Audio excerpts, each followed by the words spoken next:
Warahmatullahi wabarakatuh. Perkenalkan, nama saya Salma Nurmita.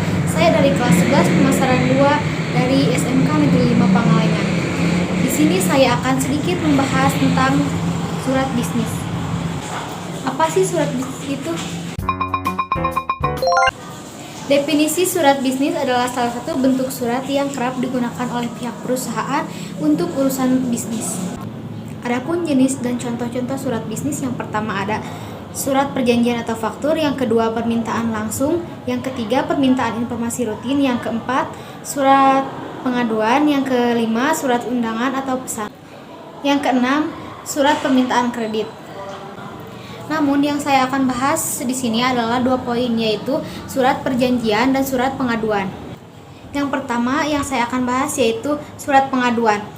Surat pengaduan atau keluhan adalah surat yang diajukan apabila pemesan tidak puas dengan barang yang dipesannya. Hal ini tergantung pada alasan yang dikemukakan pihak pemesan atau pembeli.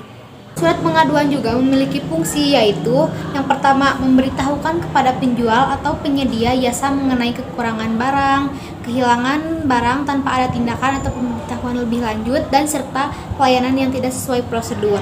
Yang kedua, memberikan peringatan secara halus kepada pihak bersangkutan untuk mengatasi permasalahan yang muncul. Yang ketiga, menyelesaikan permasalahan antara pembeli atau penjual atau klien dan penyedia layanan atau jasa secara baik dan sesuai kesepakatan. Yang keempat, meminta pertanggungjawaban kepada pihak lain jika terdapat kesalahan memang dilakukan oleh pihak tersebut. Dan yang terakhir, yang kelima, adalah mendapatkan keterangan yang lebih jelas dan detail pihak terkait mengenai perkara yang dikeluhkan. Berikut susunan surat pengaduan yang bisa jadi inspirasi. Yang pertama, kepala surat berisi hal dan keterangan surat. Yang kedua, lokasi dan tanggal surat dibuat. Yang ketiga, nomor surat. Yang keempat, tuliskan perihal surat yang dibuat.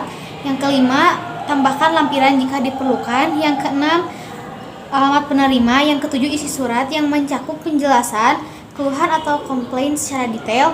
Yang terakhir, yang ketujuh, adalah tanda tangan dan nama terang.